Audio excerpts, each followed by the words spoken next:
que están viendo en la pantalla, cómo somos revestidos para la batalla. La implicación de ser revestidos, quiero que me pongan atención a lo que voy a decir, en la cuestión de revestirse, viene desde el entendimiento que, ¿saben lo que es la expresión dos caras de una sola moneda? ¿Saben qué significa eso? Dos caras, the two sides of the same coin. Dos caras de una sola moneda. Cuando tiene una moneda, ¿cuántas caras tiene? Pero es una moneda, ¿verdad? No son dos monedas. Entonces menciono esto porque cuando hablo acerca de revestirse, hay dos caras de una sola experiencia, que es precisamente la cuestión de el papel o la persona del Espíritu Santo. El Espíritu Santo, una de sus caras es el concepto de sello o de regeneración. Nos salva. El ser salvos por la gracia de Dios es que es la obra mediadora, es la obra del Espíritu de Cristo que transforma nuestro espíritu. Pasamos de muerte a vida, de tiniebla a luz admirable. ¿Sí? Es la obra del Espíritu Santo. Lo que revive en nosotros es nuestro espíritu. Revive toda la persona, transforma todo el ser, pero es algo que sucede instantáneamente. Así, instantáneamente. Es el milagro de la salvación. Esa es una cara. La otra cara es que esa experiencia inicial nos lleva a una experiencia continua. Entonces, típicamente decimos, es el sello del Espíritu, que es la inicial, y luego es la experiencia de la llenura del Espíritu, que es continua. El ejemplo que usamos típicamente, que es bíblico, es Apocalipsis 3:20. Y aquí yo estoy, ¿qué dice? A la puerta y llamo. Ese pasaje, como he estado a una de las iglesias que está hablando Cristo a través de Juan en el Apocalipsis, no está hablando a inconversos. Entonces, ¿puede usarse como un pasaje evangelístico? En mi opinión, no lo es, porque son iglesias que han perdido su primer amor, que es el punto. Está hablando a la iglesia que trágicamente las dos caras de la misma moneda las ha separado, que es lo que todos tendemos a hacer. Tendemos a ver lo inicial separado de lo continuo. Entonces, cuando separas lo inicial de lo continuo, es cuando caemos en lo que se conoce como cristianismo carnal, o perdemos el primer amor, o es el cristiano que perdió su pasión y necesita reencontrarse con Dios. ¿Saben de qué estoy hablando?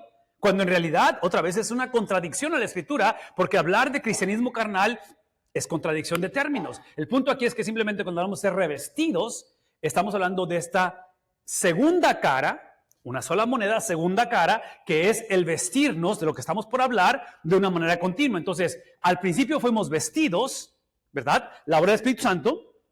Y todos los días tenemos que ser revestidos.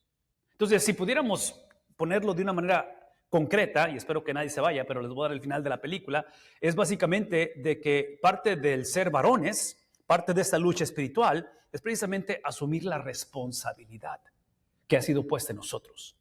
Entonces, el hecho de ser salvos, que espero que todos tengamos esa experiencia inicial, al ser salvos, entendamos cuál es el propósito de la salvación. Y yo argumentaría que es el ser revestidos, precisamente, ¿para qué?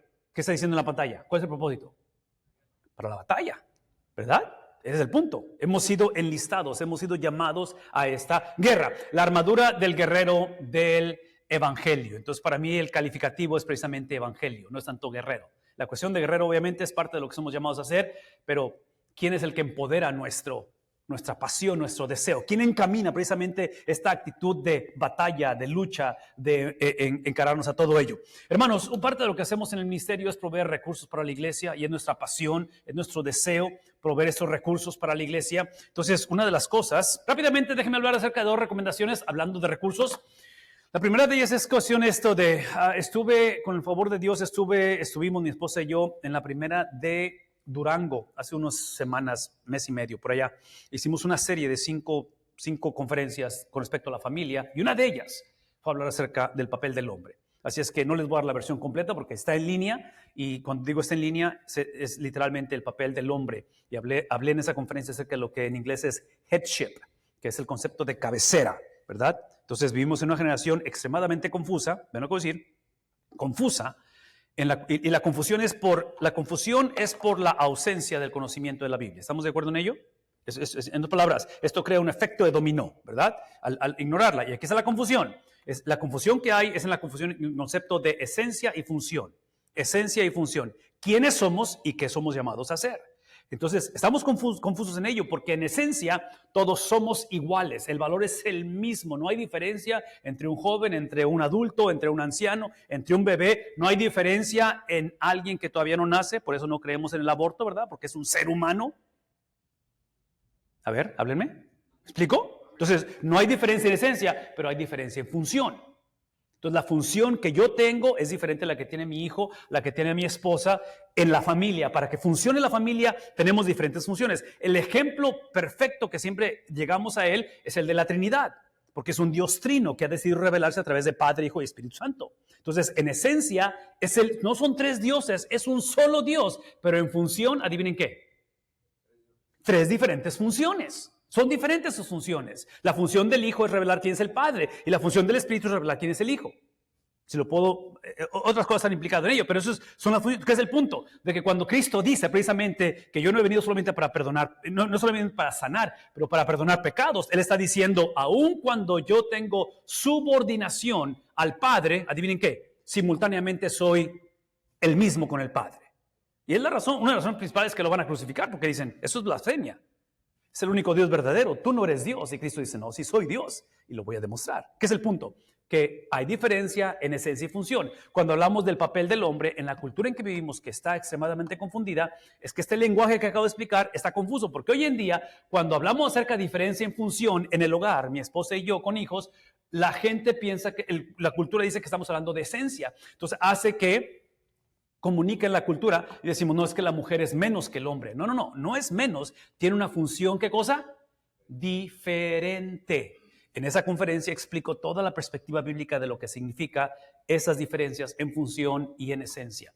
La otra es que hicimos un curso completo de la carta de Efesios, así es que es obvio que esta mañana no puedo decir todo lo que quiera decir de Efesios, porque inclusive estamos al final de la carta de Efesios. Y tiene muchas implicaciones esta carta para llegar a esta conclusión y hablar acerca de la armadura de Dios, de la guerra espiritual. Solamente quiero comentar esto. Estas dos cosas que ven en la pantalla las van a encontrar en esta página de YouTube.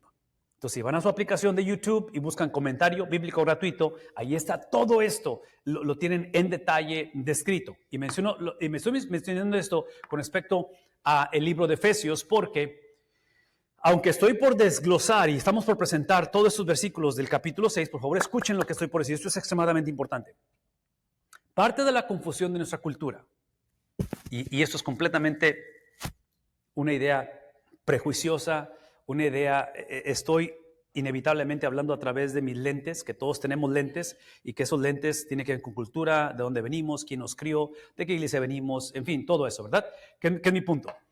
Mi punto es simplemente de que la tendencia de hoy en día, donde tenemos reuniones como estas, y mañana con el favor de Dios tendremos cultos, y varios de nosotros o muchos estaremos predicando la palabra de Dios, nuestra tendencia es venir a lugares como estos, venir a una iglesia y literalmente decimos sin decir, como miembros nos sentamos y escuchamos al pastor predicar y decimos, pastor, la semana está intensa, mucho trabajo, responsabilidades, algunos retos que tengo, así es que realmente vengo a la iglesia porque necesito que me instruyas y me digas, pastor, qué hacer con mi vida, qué hacer con las finanzas, qué hacer, y empiezas a enlistar. Entonces la gente viene con sinceridad buscando qué hacer y mucha de la predicación está gobernada por eso, decirle a la gente qué hacer. La Biblia instruye y nos dice qué hacer, pero ese no es el punto de la Biblia.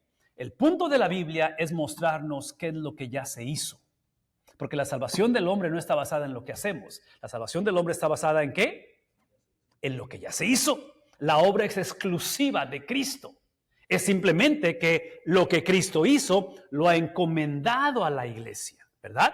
Entonces nos ha hecho responsables o mayordomos de la gracia, de la misericordia. Hablamos de esto como evangelismo y discipulado. Entonces, todo lo que somos, en otras palabras, en inglés decimos, if it's new, it's not for you. Si el mensaje es nuevo, no es para ti. ¿Por qué? El mensaje es de antaño, ¿verdad? El mensaje solamente es uno. La persona a la cual se predica es uno. Todo eso lo estoy mencionando porque importante que es ver estas descripciones y esto que estamos por enlistar, que menciona el apóstol Pablo, todo está basado en lo que ya hizo Dios. Y en el libro de Efesios son 6 capítulos. Los primeros 3 capítulos de Efesios es literalmente el Evangelio. Del capítulo 1 al 3, Pablo introduce 3 diferentes aspectos de la obra de Dios, de lo que Dios ha hecho sin la ayuda de los efesios, sin la ayuda de la iglesia. Que en mi argumento es exactamente como debe ser predicado o presentado el Evangelio. Pero después de que presenta Pablo y deja caer esta bomba teológica, doctrinal, de lo que es la predestinación, de lo que es el misterio revelado a través de las edades y cómo es que ahora somos uno, no hay judío, no hay griego, no hay mujer, no hay varón. ¿Recuerden que Pablo menciona eso en Efesios? Después de que hace estas tres cosas y deja la bomba caer, lo que está haciendo Pablo es que está nivelando, en palabras, Pablo, y esa es autoridad apostólica, eso solamente lo pueden hacer los apóstoles o aquellos que son inspirados, que no hay hoy en día nadie inspirado, ellos ya no existen entre nosotros, pero el punto es este, lo que Pablo está haciendo es que está quitando la posibilidad o desapareciendo la posibilidad de que alguien pueda en este tiempo de la Biblia o en nuestros días decir, pero eso es lo que yo pienso, o eso es lo que a mí me pasó, o esta es mi experiencia.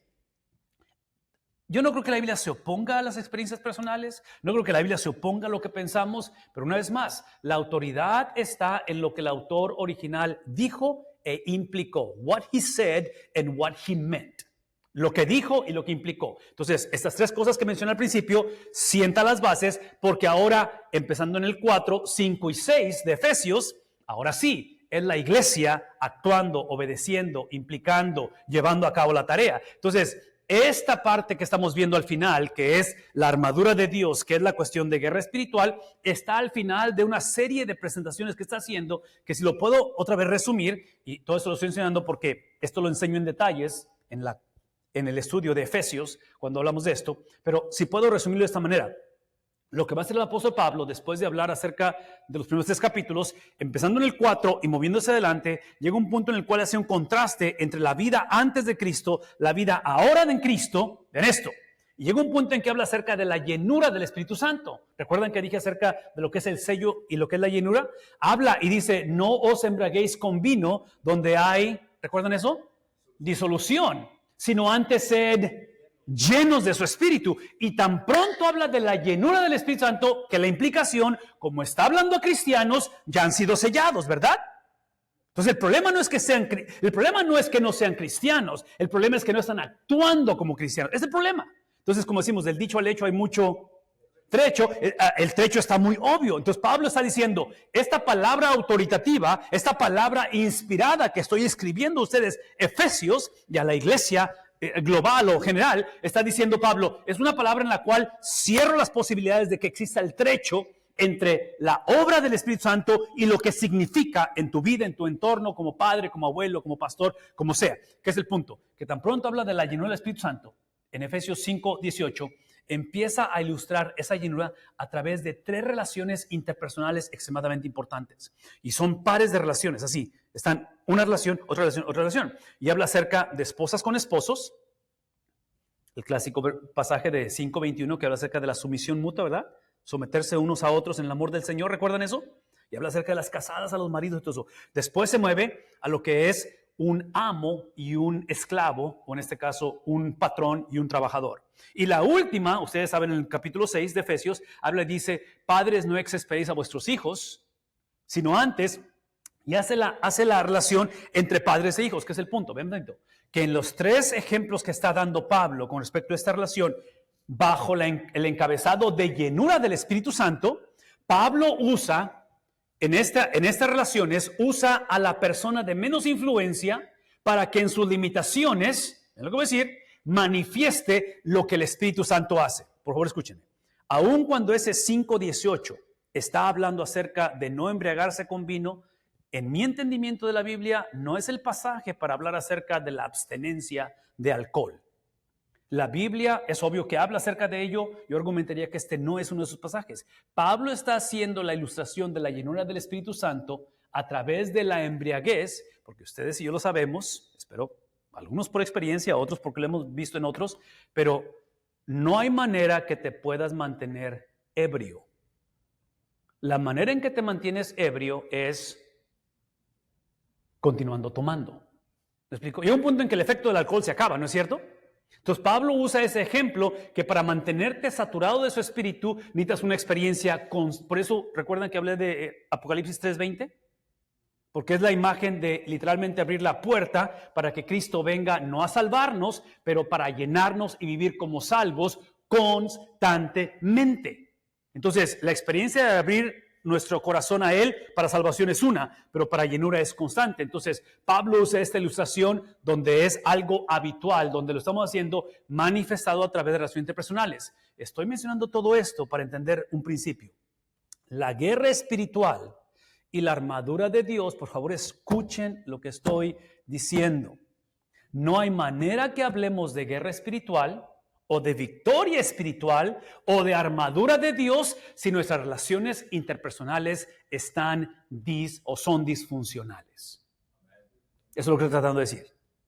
Porque si nuestra relación interpersonal en el hogar, en el trabajo, en la iglesia es disfuncional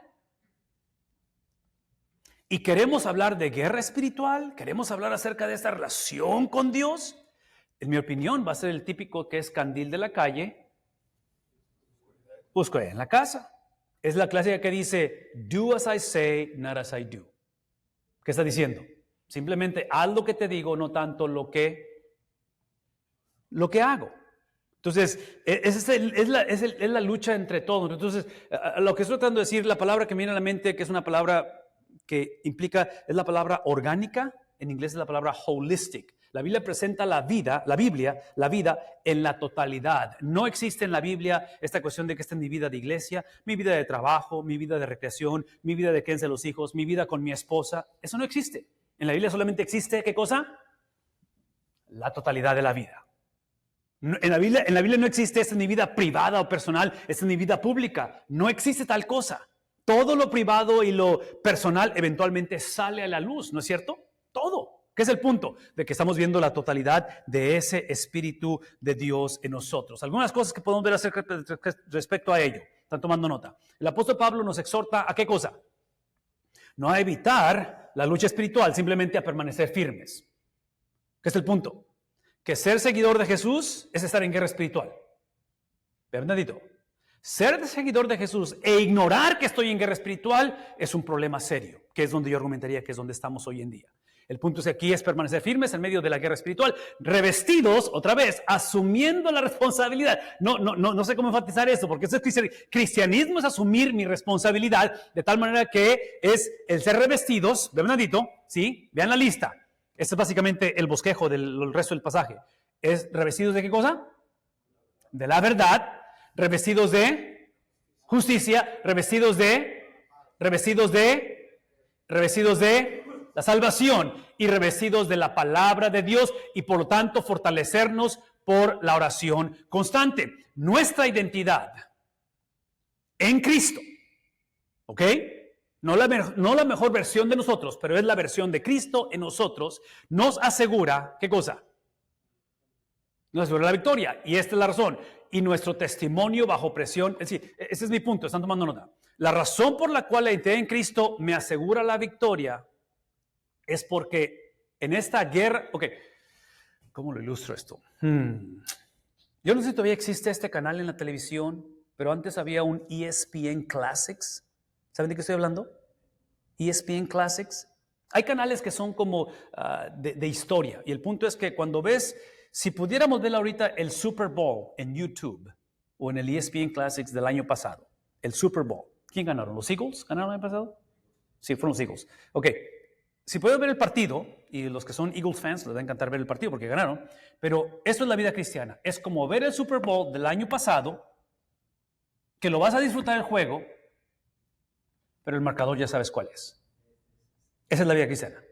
Entonces la vida cristiana es entrar en esta batalla, la estamos viviendo todos los días. La única diferencia es que el cristiano no pelea hacia una victoria, pelea desde la victoria, porque el marcador ya se determinó. ¿Qué es el punto? Ven tantito. Trascendental y necesaria e importante que es la segunda venida de Cristo. Yo voy a argumentar que la victoria del cristiano no está en la segunda venida de Cristo, está en la primera venida de Cristo. Porque en la primera venida de Cristo, Él dijo, it is finished, ¿verdad? Consumado es. Y en la primera venida de Cristo, no solamente Él va a ser sepultado, no solamente va a pagar la deuda que nosotros no podíamos pagar, pero literalmente en la primera venida de Cristo es que Él sale victorioso de la tumba. En la primera venida de Cristo, Él se aparece a más de 500 personas. En la primera venida de Cristo es que aproximadamente 40 días después de su resurrección, literalmente, Hechos capítulo 1, es que Él asciende a los cielos para hacer ¿qué cosa? ¿Qué está haciendo Cristo en el cielo esta mañana? ¿Qué está haciendo Cristo en el cielo esta mañana? Recuerden que hablé acerca de una experiencia inicial y una experiencia continua y eventualmente una experiencia de salvación que será la consumación de todas las cosas. La razón por la cual tú y yo somos salvos es porque Él lo ha establecido y es porque Él está sosteniendo nuestra salvación. Es lo que estoy tratando de decir. Entonces somos salvos por Él, Somos salvos a través de Él y eventualmente Él viene por su iglesia. Entonces, el punto es Cristo. ¿No sé si está claro eso? ¿Sí? ¿Ya quedó eso claro?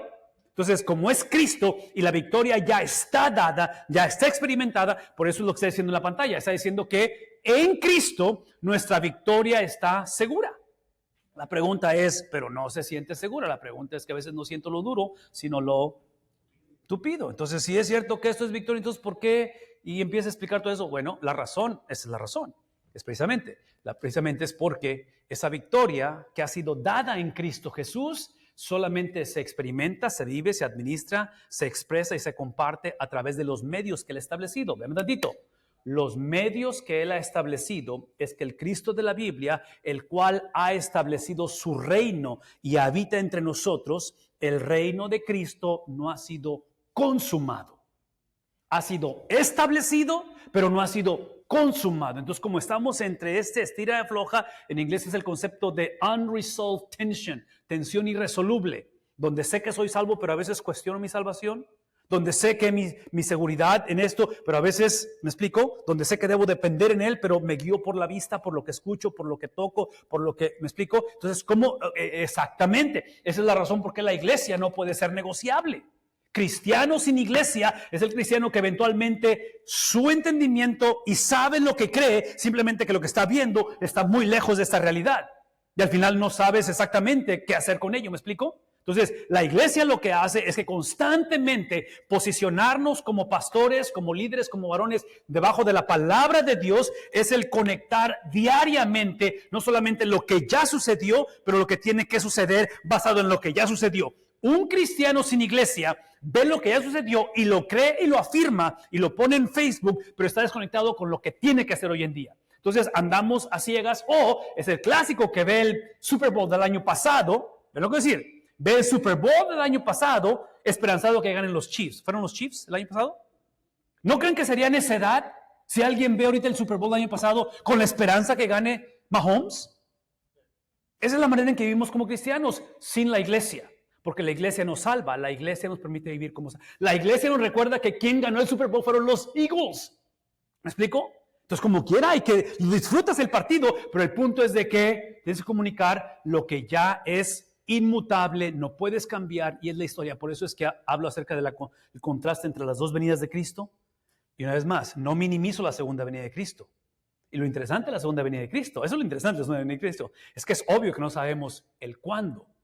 Y el mandato no es saber cuándo, el mandato es estar listos para cuando suceda. Es el único mandato.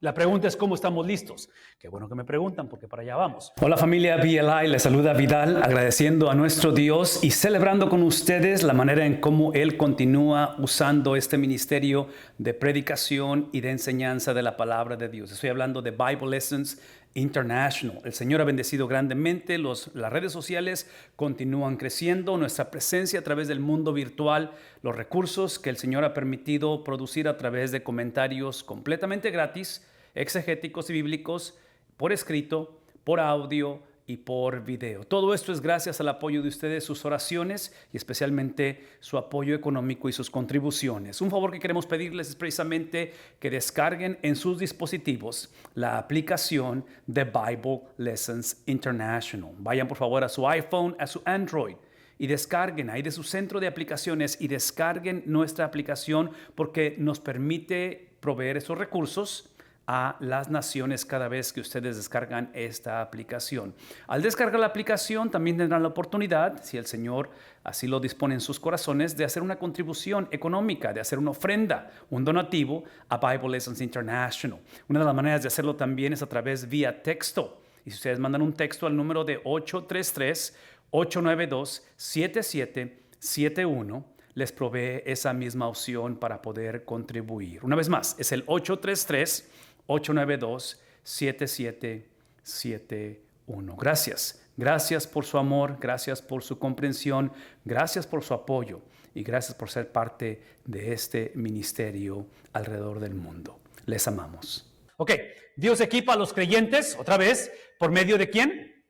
Ok, por medio del Cristo, del Espíritu, para mantenerse, una vez más, no tanto inmunes de la situación, simplemente firmes en medio de la situación.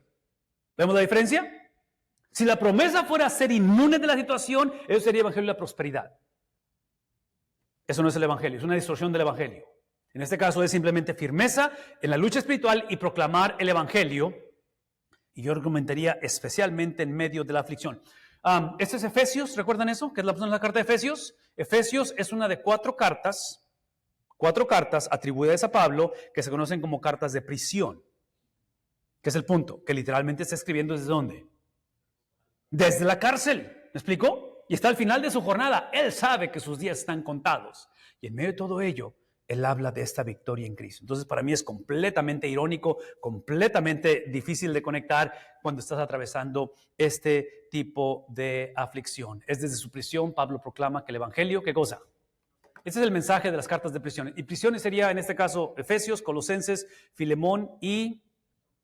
¿cuál es la otra? Pastores. No, ese es pastoral. Efesios, Filipenses, Colosenses y... ya se me olvidó la otra. Ok, son cuatro. Sé que son cuatro. El punto es este, ¿me han entendido? El mensaje, el que decimos en inglés, the undercurrent message. El mensaje que está por debajo es esto. Yo estoy tras las rejas, el evangelio nunca está encarcelado. Me lo puedes hacer a mí, mi situación puede ser difícil, hay desempleo, potencialmente un divorcio, he atravesado la muerte de un ser querido, cualquiera que sea, la iglesia va en declive, no importa. Mi situación no cambia el marcador del Super Bowl. ¿Verdad? Es lo que estamos tratando de decir. Es el punto. ¿Por qué? Una vez más, porque nuestra tendencia es pensar que Dios está limitado a mi situación. Por favor, escúchenme, porque eso que estoy diciendo es un poquito difícil de procesar, sobre todo esto que estoy hablando, la esperanza es que no lo tratemos de aprender en medio de. El estudio que se hizo recientemente con respecto a la palabra de-churching. Hay tres tipos de personas, gente de iglesia, gente sin iglesia y gente que estaba en la iglesia. So, church people, unchurched people, church people, unchurched people and de-churched people. Entonces, gente que está en la iglesia, gente que no es de iglesia y gente que estaba en la iglesia. El estudio que se hizo fue de este grupo de personas al final, que estaba en la iglesia. Y de acuerdo a este estudio, son 40 millones de personas que antes estaban en la iglesia y que ya no están en la iglesia en los últimos 30 años. ¿Qué es el punto? Ese es el punto. Yo voy a argumentar que una de las razones que la gente ha dejado la iglesia, y estoy hablando de nuestros hijos, de nuestros nietos potencialmente, es precisamente porque pensaron, es lo que está en la pantalla, pensaron que el Dios de la Biblia que existe depende de mi situación. Entonces, la mentalidad de hoy en día es esto. Si Dios existe, existe para mi benevolencia. Si Dios existe, existe para que las cosas se alineen en mi vida. Entonces, cuando las cosas no se alinean en mi vida, como conclusión, Dios no existe porque oré a Él y no funcionó. Esa es la mentalidad de hoy en día. Esa es la ausencia de la palabra de Dios. Vean lo que está prometiendo o lo que está diciendo Pablo. Por lo tanto, la iglesia marcha, ¿de qué manera? Revestida, orando, proclamando y resistiendo. ¿Hasta cuándo? El punto es que la cosa no va a mejorar. El punto es de que la iglesia usa las circunstancias sin aprobar lo que sucede. Pues no es más, no estamos a favor de lo que sucedió en Central Texas con lo que es el flooding, toda esa cuestión que vivimos, las tragedias, ¿verdad? No creemos que eso es favorable, pero lo que creemos es que el Dios de la Biblia no está limitado a las tragedias. Vean, bendito, aquí está el punto. Cuando Romanos 8:28 habla y dice que los que aman a Dios, todas las cosas les ayudan a bien, el concepto de bien o de bienestar potencialmente tiene su significado en esta vida, sino por seguro en la que está por venir. Entonces, ahí ese es el estira y afloja, porque muchos potencialmente vamos a ir a la tumba sin ver el resultado que queremos, pero eso no implica que Dios no está obrando. Es simplemente que el hombre aprende a confiar a Dios en situaciones no confiables. 4 cosas que quiero que veamos rápidamente. El mandato de ser fortalecidos, estar equipados, conocer el enemigo, otra vez, estas huestes de maldad, descripción de la armadura de Dios, preparación para la batalla y la vigilancia y valentía mediante la oración. Número 1, es el mandato. ¿Sí? No es opcional, es el mandato. ¿A qué cosa? Por favor, escúchenme, hermanos, escúchenme. En inglés, a diferencia del español, el you, personal pronoun you, ¿verdad? Típicamente el you implica singular y plural, ¿verdad? You, y'all, all of you, ¿verdad? En español usamos tú o ustedes. La Biblia en su gran mayoría está escrita en el pronombre personal ustedes, no tú. ¿Qué es el punto? De que esta cuestión de fortalecernos y estar equipados no es el mandato o la comisión de la persona, es de las personas. Por eso es que acabo de decir, cristianos sin iglesia. Cristianismo individualizado es una contradicción de términos, es un mandato a la iglesia. Por lo demás, transición gramatical, después de todo lo que he dicho y todo lo que dije fue: no os embriaguéis con vino, donde hay disolución, sed llenos del Espíritu Santo. Lo ilustré a través de 3 ejemplos: esposa con esposo, a través de empleado con patrón, a través de hijo con padre. Después de todo esto, ahora sí, por lo demás, ¿qué cosa? En otras palabras, para la esposa y el esposo, yo sé que hay abuso, yo sé que hay... No he prometido que esto va a cambiar, potencialmente la situación no mejore. En el caso de trabajador con patrón, no estoy diciendo que si haces todo lo que he dicho, mágicamente va a cambiar la cosa. En cuestión de tu relación con tu hijo, hijos con padres, otra vez, Pablo no es un predicador de la prosperidad que está dando la fórmula para un matrimonio feliz. Pablo simplemente está diciendo: yo estoy encarcelado. La promesa no es que voy a salir de esta cárcel. La promesa es que el evangelio nada lo puede detener. Roma piensa que está en control. Líderes religiosos piensan que tienen la verdad. No, la verdad es Cristo y es una fuerza incontenible. Es lo que está diciendo. Por lo tanto, lo que estoy instando es que se fortalezcan ¿en quién? Eso es lo que está haciendo.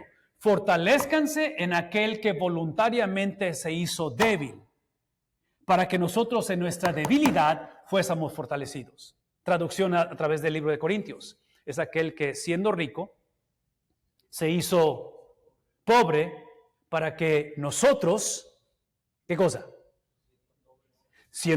Fuésemos enriquecidos. Entonces, cuando dice fortaleceos en el Señor, simplemente está a reconocer quién es Él, que Él no tenía que, pero Él se humilla a sí mismo para que en su humillación su iglesia fuese exaltada. Dame un ratito.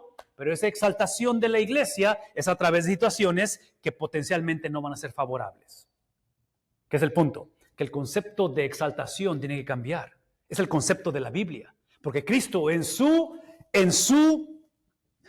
inglés decimos cosmic lordship. Hablamos de una soberanía. Siendo Dios mismo, Él se limita a sí mismo. ¿Recuerdan eso?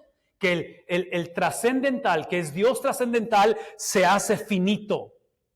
El Dios que es espíritu se hace hombre. ¿Me explico? Entonces, Él en su capacidad se limita a sí mismo para que en su limitación su iglesia pudiera navegar aguas turbulentas y dar testimonio que el Dios de la Biblia, sin aprobar lo que sucede, no escuchen de mí que Dios aprueba las tragedias que suceden, en el sentido que Él encuentra beneplácito. Hay cosas en este mundo que suceden simplemente por la negligencia, por el hecho de que este es un mundo gobernado por Génesis capítulo 3, por el hecho de que Satanás es el príncipe del aire. ¿Me explico? Hay misterio en todo ello, pero nada de eso limita el poder de Dios. El punto aquí es que nuestro fortalecimiento o fortaleza está en el Señor y en el poder de su fuerza. Por lo tanto, el creyente, ¿qué cosa? Sinónimo de fortalecimiento, por favor. Este es el punto. Asumamos que nuestra responsabilidad, en otras palabras, como padre, como abuelo, mi trabajo no es poner a mis hijos en una burbuja donde nada les pase. Mi trabajo es enseñarles y modelarles que cuando atraviesen el valle de sombra de muerte, la promesa no es evitar el valle de sombra de muerte. La promesa es asegurarnos que cuando atravesamos el valle de sombra de muerte, sea por seguir a Cristo y no por negligencia propia. Traducción, self-inflicted pain. ¿Saben lo que significa self-inflicted pain? Es cuando nos creamos dolor a nosotros mismos, innecesario. Eso es lo que estoy tratando de decir. La razón por la cual Cristo sale victorioso de la tumba es porque el Padre, basado en la vida de 33 años de perfección, decimos en inglés sinlessness, o sea, no pecado en Cristo, ¿verdad, Tito? 33 años de someterse a la ley para cumplir la ley. Estoy hablando de Cristo. La razón que Él sale victorioso de la tumba es porque su sujeción a la ley le dio la victoria, y la victoria implica que el Padre se convirtió en su co-signer. ¿Qué es un co-signer en español? ¿Alguien? Co-signer. Fiador, aval, ¿verdad? Sí. Entonces, el Padre la resurrección de Cristo es el Padre diciendo: todo lo que este chavo habló, dijo, experimentó, comentó, predicó y vivió, yo lo avalo. Endosar, se dice. Es lo que está haciendo. ¿Qué es el punto? Que cuando hablamos de sufrimiento, el trabajo de nosotros es asegurarnos que mis tragedias, mis penas, mis carencias tienen la firma del Padre. Y la pregunta es: ¿cómo es que el Padre va a afirmar lo que he vivido? Esta es la manera. Porque esto literalmente es lo que es lo único que Él se hace responsable de lo que Él ya ha dicho y lo que se cumplió a través de la persona de Cristo. Cualquier otra experiencia fuera de su palabra, fuera de Cristo, basically you are on your own. Y la última vez que tratamos de hacer cosas por nosotros mismos, adivinen qué. No ha funcionado. No ha funcionado porque separados de mí nada podéis hacer. Por lo tanto, aquí encontramos simplemente al creyente que debe ser fortalecido continuamente por el poder de Dios. Nuestra fuerza o fortaleza no proviene, en otras palabras, el concepto de que simplemente ve introspectivamente, está dentro de ti, nada. Lo que está dentro de mí es puro colesterol, eso es lo que encuentro en mi corazón. Pura rebeldía, ¿me explico? Es algo que existe fuera de mí, sino de nuestra identidad como hijos de Dios. ¿En quién? En Cristo. Y voy a enfatizar esto. La razón por qué tenemos identidad como hijos de Dios es porque el Hijo de Dios fue destituido. El Hijo de Dios fue negado. El Hijo de Dios fue desheredado. ¿Alguien está conmigo? ¿Lo que estoy diciendo? El Hijo de Dios en su hora de necesidad clamó y dijo, si es posible, haz que pase de mí esta copa. ¿Y cuál fue la respuesta? Vas a beber la copa. La razón que tenemos acceso a ser adoptados es porque el Hijo fue deshonrado. ¿No estamos captando eso? Sí, entonces es la combinación de ambas cosas. Por lo tanto, el versículo 11, revestíos, otra vez, revestíos, porque el Hijo fue desnudo, ¿sí? El Hijo tuvo que ser desnudo, a Él se le quitó precisamente todo ello. ¿Me explico? Con toda la armadura de Dios, con el propósito de que podéis estar firmes contra las acechanzas o las insidias de Satanás. Versículo 13. Tomad toda la armadura de Dios. Observen estos imperativos, este mandato, otra vez. Este mensaje está basado en la acción de la iglesia de una manera colectiva, basado en lo que ya se hizo. Capítulos 1 al 3 es lo que ya se hizo, 4 en adelante es lo que hay que hacer. Entonces, basado en lo que ya se hizo, es que hacemos. Una vez más, tomamos la armadura de Dios para que pueda resistir en el día malo. Y habiendo todo esto, ¿cuál es el punto? No es estar inmune de las cicatrices y de las dificultades. Pablo utiliza imágenes militares. El creyente debe ponerse toda la armadura de Dios, ya que los enemigos espirituales, ¿qué cosa? Exactamente. Hay diversidad de la manera en que va a atacar todo eso. Hay dos recursos que queremos hacer disponibles a cada uno de ustedes completamente gratis. Estamos hablando acerca del comentario exegético del libro de la Biblia que estamos hablando a través de la exposición del día de hoy. Cada video, cada presentación que hacemos tiene que ver con un libro de la Biblia, un pasaje de la Escritura, y tenemos una versión PDF del comentario exegético que queremos hacer accesible a ustedes. El segundo recurso es precisamente el PowerPoint, el cual han estado ustedes viendo a través de esta exposición. Cada semana elaboramos este PowerPoint con el propósito no solamente de exponer la palabra de Dios, pero hacerlo accesible a cada uno de ustedes. Ambos recursos los van a encontrar completamente gratis en la aplicación de Bible Lessons International. Estoy hablando acerca del App Store, estoy hablando acerca del Google Play, que son los lugares tanto en su iPhone como en su Android donde van a poder descargar la aplicación Bible Lessons International. Al descargarla, la invitación es que escojan su campus, ya sea español, sea inglés, y después de ello, de crear su perfil. Estamos hablando de poner su información personal para poder accesar todos los recursos disponibles en la aplicación de Bible Lessons International. Siempre es un privilegio caminar juntos a través de la palabra de Dios, moviéndonos en similitud a Cristo. Continuamos la transmisión.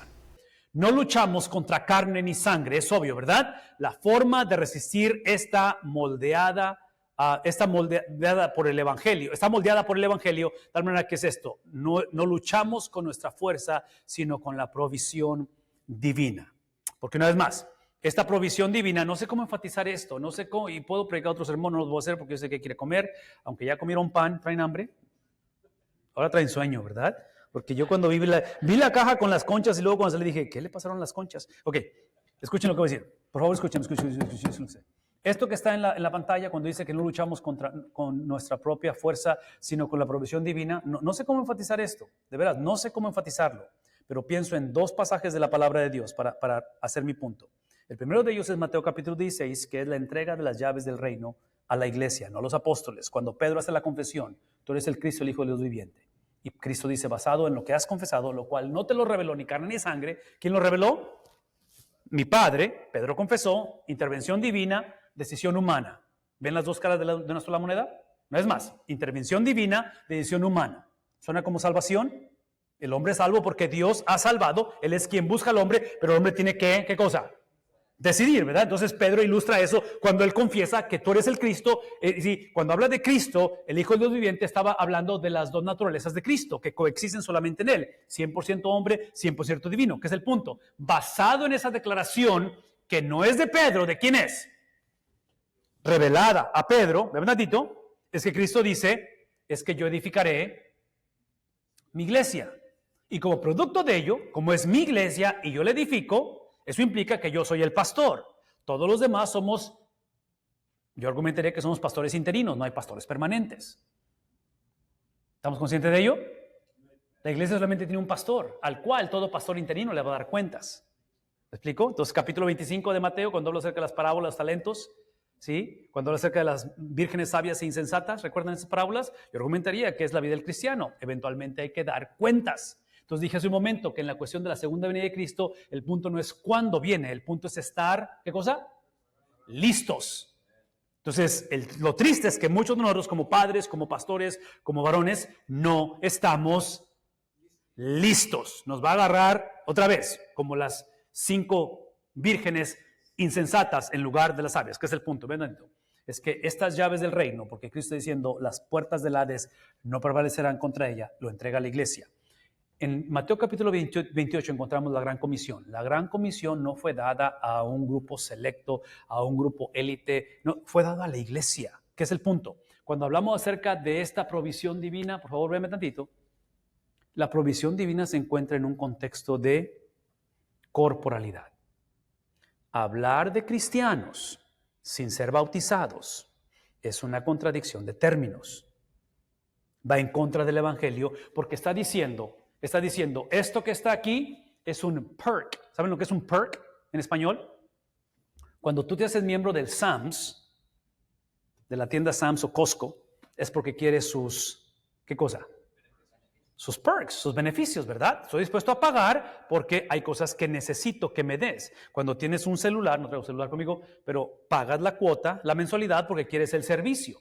Entonces, esto que está aquí no es algo que Él te da como un perk porque le hiciste el favor o cumpliste tu parte en aceptar a Cristo y por lo tanto ahora Él te debe esto. No. Esto es algo que Dios ha determinado poner, no en el cristiano, pero en la iglesia. El cristiano es parte de la iglesia.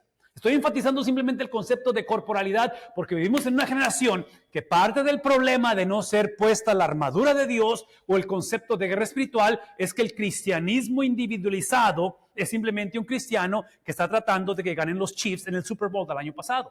Es necio el cristiano que piensa que va a experimentar esto por sí solo. Es completamente en contra del carácter de Cristo, que no solamente es parte de este Dios trino, ¿recuerdan eso? Vive en comunidad Cristo, pero es el Cristo que vino y se sometió a sí mismo y nace a través de una virgen. Y cuando Él nace, Él vive en comunidad, Él se somete a la ley, Él estaba en el templo aprendiendo, dice Lucas que crecía en conocimiento, en sabiduría, en gracia para con Dios y los hombres. Es el Cristo que siempre modeló, porque sabemos que esta misión que Dios ha dado es dada a la iglesia. Entonces, hablar de armadura de Dios, hablar de guerra espiritual, es hablar de pluralidad. No existe el concepto de un cristianismo firme de guerra espiritual como debe de ser sin la presencia de la iglesia. ¿Estamos conscientes de ello, hermanos? No sé si estoy teniendo sentido en lo que estoy explicando aquí. El punto aquí simplemente es esto. Es simplemente que conocemos el enemigo. Estas son las fuerzas espirituales y eso tiene que ver precisamente con la cuestión del versículo 12, porque nuestra lucha no es contra sangre y carne, sino contra principados, contra potestades, contra poderes de este mundo de tinieblas, contra las huestes espirituales de maldad en las regiones celestes. ¿Están tomando nota? La lucha es literalmente contra poderes espirituales cósmicos o poderes espirituales más allá de nuestro mundo. Satanás y las huestes de maldad. Esto es lo que conocemos como el cristianismo irreflexivo. Esta palabra para mí es nueva realmente y la puse porque me encantó. No sabía qué significaba, pero recuerden que hace rato dije mindless Christianity. Mindless Christianity. O sea, es el cristianismo sin saber por qué lo creemos. O sea, es el cristianismo que simplemente estamos repitiendo simplemente porque es lo que se nos dijo, es lo que escuché de los demás, es el podcast más reciente o el pastor de la iglesia a la que voy. El punto es este, el punto es que necesitamos entender que esta guerra espiritual, cuando es ignorada o cuando no sabemos por qué creemos y qué es lo que creemos, es entrar en el campo de batalla con los ojos vendados y reconocer al enemigo. Y reconocer al enemigo fortalece la dependencia en Cristo. Yo voy a argumentar esta mañana, y ya estamos por terminar, este va a ser mi argumento, que hoy en día tenemos una generación de hijos y de nietos, de los cuales trágicamente nos caracteriza un cristianismo sin doctrina, porque tenemos muchos sermones prácticos, donde en la iglesia se nos dice qué hacer, pero poco sabemos articular lo que Cristo ha hecho. La doctrina de la Biblia está basada en lo que Cristo hizo, no en lo que tenemos que hacer. Entonces, en este caso, necesitamos una generación de hombres y mujeres que sepamos lo que Cristo hizo. Necesitamos conocer la doctrina y mucho depende precisamente del púlpito. Esta descripción de la armadura de Dios es la preparación para la batalla diaria. Vemos en el versículo 14, estad pues firmes, ceñida vuestra cintura con la verdad, revestidos con la coraza de justicia. Estas son imágenes tomadas del libro de Isaías. La verdad sostiene al soldado. Vean esto. ¿Qué sostiene al soldado, hermanos? Es la verdad. Y la verdad no es la ausencia de mentiras. La verdad es una persona. Tenemos que conocer a Cristo. Dice, la verdad sostiene al soldado y la justicia, ¿qué es lo que hace? Entonces, una es que sostiene, la otra es que nos protege. Quiero que escuchen esto, por favor. El Evangelio nos da una posición, nos permite ser justos, justificados en Cristo y practica y nos da la práctica, que en este caso es la verdad. Ambas nos resguardan interna y externamente con respecto a ello. Se dice, y calzados los pies con el apresto del Evangelio de la paz. Los pies firmes, otra vez firmes, a diferencia de pies que son movidos rápidamente, ¿sí? Dice, permiten disponibilidad. En otras palabras, el Evangelio de la paz impulsa al creyente. En el mundo de los deportes, por ejemplo, dicen que la mejor habilidad es disponibilidad. ¿Han escuchado eso? The best availability, the best, la mejor manera de poder hacer tu persona accesible a esto es que estés disponible. Entonces, cuando tienes un jugador que constantemente está lastimado, va a ser difícil. Entonces, lo que está hablando aquí es simplemente de esa disponibilidad del creyente. El Evangelio nos da firmeza en la tormenta y nos prepara para avanzar con esa esperanza. En todo, versículo 16, tomad el escudo de la fe con el que podréis apagar todos los dardos encendidos del maligno. La fe activa, vean esto. La fe activa apaga los dardos encendidos, lo cual habla de tentación, habla acerca de duda y habla acerca de acusación. La fe no es certeza perfecta. Escuchen esto es importante. Si pueden tomarle un pantallazo, es una foto de eso que está en la pantalla. Es muy importante. La fe no es certeza perfecta. ¿Qué es la fe? Es confianza en el que es perfecto. ¿Qué es el punto? Nuestra fe constantemente mengua. Déjeme decirlo de otra manera. Nuestra fe va a continuar menguando. ¿Están de acuerdo conmigo en ello? Es la característica de la vida cristiana. Una vez, lo acabo de explicar por qué. O sea, nuestra fe tiende a ver el Super Bowl y todavía pensamos que a lo mejor ganan los Chiefs. Y pensamos, ok, si oro con fe, realmente el reporte del doctor va a ser favorable. Si realmente oro con fe, la iglesia va a crecer. Y otra vez, yo no creo que es malo hacer eso. No creo que esté en contra de la palabra de Dios. Pero si no tenemos cuidado. Ok, y otra vez, esto va a ser completamente prejuicioso. Y estoy consciente que estoy hablando cosas en las cuales potencialmente estoy implicando algunos prejuicios que tengo, ideas preconcebidas. Pero mi idea preconcebida es que somos una generación que hemos idolatrado la fe. Hoy en día lo que yo veo es una generación de cristianos que creemos en la habilidad de creer. No, el mandato es creer en el Dios que es creíble. ¿Ven la diferencia? Entonces la fe simplemente es el means, es el vehículo hacia algo más grande. Es como la oración. ¿Es importante orar? Ya, pero yo argumentaría que es más importante a quien oramos. Entre paréntesis, es algo que yo no extraño en la cuestión ministerial. Como pastor, he pastoreado por más de 30 años, pero algo que no extraño es precisamente y otra vez, esto va a sonar un poquito prejuicioso otra vez. No estoy en contra de lo que vienen siendo los cultos o las reuniones a nivel comunidad donde se reúnen las iglesias a orar, pero vivimos en un tiempo en el cual, ¿saben lo que es la palabra ecumenismo? ¿Saben lo que es el ecumenismo? ¿Qué es el punto? De que cuando hablas, por ejemplo, de un National Day of Prayer, que es el primer jueves del mes de mayo, si no me equivoco. Estoy a favor de eso y la oración es importante, pero es una vez más, el punto no es orar, el punto es que ¿a quién oramos? Entonces, si me vas a poner en un stage, en una experiencia donde tienes diferentes grupos religiosos de los cuales potencialmente no están orando al Dios de la Biblia, para mí es difícil participar en ello. ¿No? ¿Sí? ¿Por qué? Porque creo en la oración siempre y cuando la oración me lleve al objeto de la oración. Entonces, lo mismo pasa con la fe. ¿Es la fe importante? Es necesaria. Yo argumentaría que la fe es la gracia de Dios. Fe es la habilidad de poder creer en la credibilidad de Dios. Pero el punto es Dios, el punto no es mi fe. Cristo lo dice que aun cuando tengas la fe como un grano podrás hacer grandes cosas. Entonces, ¿de qué te sirve mucha fe con un Dios pequeñito? ¿Ven el contraste? Entonces, lo que está en la pantalla es simplemente esto. La fe no es certeza perfecta, sino es simplemente tener la habilidad dada por Dios de confiar en qué cosa. No en mi habilidad de creer, en la habilidad que Él es creíble, que Él es seguro, que Él es eterno, que Él es lo que Él dijo que era, aun cuando paso por crisis de fe. Aun cuando no siento realmente que eso está funcionando en mi vida. Aun cuando mi tendencia es tirar la toalla. Aun cuando potencialmente hay un resbalón en la vida. ¿Ven la diferencia? Entonces, yo argumentaría que hoy en día, trágicamente, tenemos una generación de cristianos que creemos en Dios, pero lo más importante es la habilidad de creer. Y yo digo, no. No es uno u otro, son los dos. Pero si me das a escoger, lo más importante es el objeto en lo que estoy creyendo. Y la única pregunta es si somos una generación que conocemos el objeto. Si en mi debilidad Él es engrandecido. Si en mis limitaciones Él es exaltado. Si en mi pérdida su evangelio es proclamado. Eso es la pregunta. Porque va a haber pérdidas, va a haber dudas, va a haber crisis de fe. ¿Me explico? Eso es cuestión de tiempo. Todo lo vamos a experimentar. La única pregunta es quién va a ser magnificado. ¿Qué es lo que va a ser recordado? ¿El pastor, el papá que creía y que terminó no yendo a la iglesia? ¿O el pastor que dejó el ministerio? ¿Qué es lo que va a ser recordado? Es la grandeza de Dios y no estoy promoviendo que tengamos crisis de fe. No estamos promoviendo tirar la toalla. Simplemente estoy diciendo que en mi debilidad es precisamente lo que Dios ha escogido para revelar su persona. Alzamos el escudo cuando creemos en su fidelidad. Tomad también el yelmo de la salvación y la espada del Espíritu, que es, ¿qué cosa?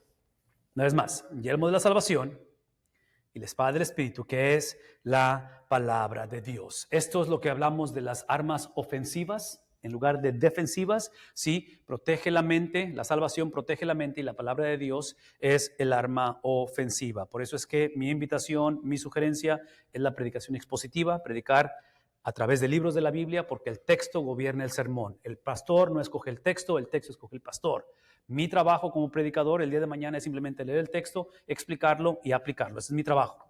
Y yo sé que suena bastante simple, eso tiene muchas implicaciones, pero el punto es que tiene que ser el texto lo que gobierna eso. La salvación define nuestra identidad, la Escritura nos da claridad, convicción y el valor. Una vez más, el punto aquí es simplemente un cristianismo irreflexivo de lo que estamos describiendo aquí. Con toda oración y súplica, ¿qué cosa? Oremos en todo tiempo. No oramos porque tenemos, oramos porque podemos.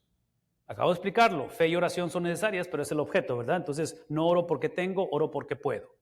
Cuando veo a mi nieta, no tengo que verla porque tengo que verla, es porque puedo verla. Es un privilegio verla. Es lo mismo con la oración, ¿sí? Oración y súplica, orar en todo tiempo con el Espíritu y así velad con toda, ¿qué cosa? ¿Qué es lo opuesto a perseverar? ¿Qué es lo opuesto a perseverar? ¿Qué es lo opuesto a perseverar? Y eso es lo que estaba pasando en la iglesia. Entonces Pablo está diciendo, da la impresión que la cuestión de perseverar o lo opuesto sería desistir, tirar la toalla, ve un tantito, perseverar o tirar la toalla, ¿sí? Al final de la conversación es la obra de Dios a través de los medios que Él ha establecido, y en este caso es la oración. Entonces la oración lo que hace no es que cambie la situación, la oración es que me permite permanecer aún cuando la situación no cambie. ¿Ven la diferencia? Porque si no, si la oración es para que cambie la situación, es el genie of the lamp syndrome, ¿verdad? De que Dios se convierte en mi sirviente que nada más le hablo y se aparece como el genio de la lámpara y dice, a ver, ¿qué necesitas? No. Es el Dios que me recuerda que la oración, el punto es que literalmente a través de Él le pertenezco, aun cuando esta situación no termine favorablemente. Que nada me puede separar de su mano. La oración me permite continuar en perseverancia y en súplica. ¿Por quién? Otra vez, vean la corporalidad de esta conversación. La corporalidad, es una experiencia corporal. Yo no sé qué experiencia hemos tenido en cuestión de iglesia, dónde estamos con respecto a la iglesia, no sé qué pensemos de la iglesia, no sé si estamos considerando la iglesia, a lo mejor venías para acá y te habían ofrecido venir a una reunión de varones porque iba a haber una buena comida, y espero que haya buena comida porque traigo hambre, pero al final de la conversación se trata de esa corporalidad. Por favor, véanme tantito, escúcheme, porque con eso voy a terminar. Hay un diseño que Dios ha establecido para la vida del ser humano, de lo cual este diseño es el vehículo, o son los diseños de Dios son los vehículos y los medios que Él usa para responsabilizarse de nuestras situaciones. O sea, no es más, los diseños de Dios son la plataforma, el vehículo, es la manera en que Dios dice, este es mi diseño, y si tú sigues mi diseño, yo me responsabilizo of the outcome. Lo que suceda, it's on me. Y cuando hablamos de ese diseño, podemos usar muchos de ellos, ejemplos, pero especialmente el de la familia. Hay un diseño en el cual los hijos se someten a los padres. Es un diseño divino. No es porque los padres merezcan ser sujetos a ellos, es simplemente el diseño de Dios. En el diseño de Dios, la esposa se somete al esposo. La pregunta es, ¿a quién se somete el esposo en el diseño de Dios? Si los hijos a los padres y la esposa al esposo, ¿a quién se somete el esposo? Y tienen razón que es Dios. Mi pregunta es, ¿quién es el representante de Dios en la tierra? Pero Cristo no está aquí físicamente, está su espíritu. ¿Quién representa a Dios en la tierra? ¿O quién representa a Cristo? Es la iglesia. Entonces, hablar de hijos sometidos a padres, esposas a esposos, el esposo se somete a la iglesia. Entonces, hablar de varones sin iglesia o sin sujeción a la iglesia es hablar de una esposa que potencialmente no se va a someter al esposo. Y hablar potencialmente de hijos. Ahora, esto no es la fórmula para que garantice eso, porque ustedes saben que en esta vida no hay garantías. ¿Me explico? No hay garantías en esta vida. En la Biblia hay suficientes ejemplos de padres que temieron a Dios con hijos rebeldes y a la inversa también. Entonces, ¿qué es el punto? No hay garantías. No hay garantías en esta vida. Es simplemente de que esta armadura de Dios es dada, es entregada, es administrada desde la perspectiva de responsabilidad bajo el diseño de Dios. Porque voy a decir una vez más, los diseños de Dios son los medios que Él ha establecido para Él hacerse responsable de lo que suceda, del otro lado de la experiencia. Y como vivimos en un mundo en el cual es cuestión de tiempo, todos somos afectados por la situación de este mundo, lo que deseamos no es una generación inmune de las situaciones de este mundo. Todo lo que deseamos es un Dios el cual se responsabilice de la situación de mis hijos, de la situación económica. Me explico, que se responsabilice de cada situación. Y la manera en que Dios se responsabiliza, lo voy a decir una vez más, es a través de los diseños que Él ha establecido. Y uno de ellos es la iglesia de Cristo. Entonces, mi invitación es simplemente eso. Es simplemente de que podamos retomar, reconocer que la armadura de Dios, esta guerra espiritual, está dentro de su diseño de Dios, precisamente para los propósitos de Dios. Y en este caso, estamos leyendo acerca de la oración, estamos leyendo acerca de la palabra de Dios, estamos hablando acerca de la perseverancia, estamos hablando de una generación de hombres y mujeres que lejos estemos de tener esto figurado. Pero por la gracia de Dios es que escogemos, es que decidimos amar la iglesia no ideal, la iglesia real. Que en el diseño de Dios hemos entendido que esta sujeción, por favor escúchenme, esta sujeción de la que hablamos de hijos a padres, esposa a esposo y del esposo a la iglesia, no está dada en un contexto incondicional. La única persona a la cual me someto incondicionalmente es a Dios. Y Dios se revela a través de sistemas. Ven tantito. Pero eso implica que cuando mis padres me piden que haga algo que no glorifica a Dios, o cuando mi esposo le pide a la esposa que haga algo, o cuando mi pastor o la iglesia hace cosas que van en contra del evangelio, potencialmente lo que va a suceder es que va a haber persecución. Como ciudadano, cuando el gobierno me pide que haga algo que, ¿me explico? No puedo obedecer al hombre y desobedecer a Dios. Entonces, dentro del diseño, y entre paréntesis, en nuestro caso yo argumentaría que esas son excepciones a la regla. Típicamente no es así. Existe una iglesia perseguida alrededor del mundo y es normativo eso. Pero en el caso de nosotros, sí, tenemos que entender que sujeción a Dios es sujeción a los parámetros de Dios. ¿Qué es lo que está implicando esto? Esto implica grandes cosas, porque como pastor, más vale que la sujeción que mi congregación tiene a mí como pastor, o mi esposa como esposo, o mis hijos como padre, de esa voy a dar cuenta al Señor. ¿Me explico? Santiago va a decir, el medio hermano de Jesús, no os hagáis muchos de vosotros, ¿qué cosa? Maestros, porque recibiréis mayor condenación. Entonces, ¿va junto con pegado, decimos? ¿Me explico?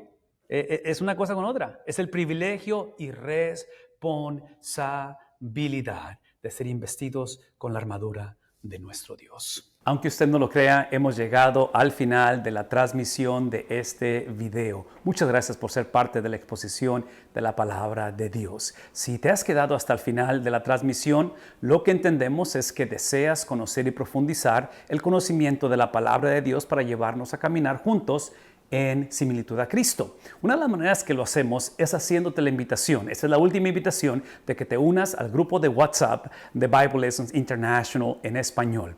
Este enlace se encuentra en la descripción y en las notas de esta transmisión. Por favor, únete. Somos cientos y cientos de pastores y líderes de iglesias a través de múltiples naciones alrededor del mundo de habla hispana, donde tenemos un diálogo constante con respecto a acceso a materiales, con respecto a recursos para la iglesia y para los pastores hoy en día. Gracias una vez más por ser parte de la familia de Bible Lessons International y nos vemos en la próxima transmisión.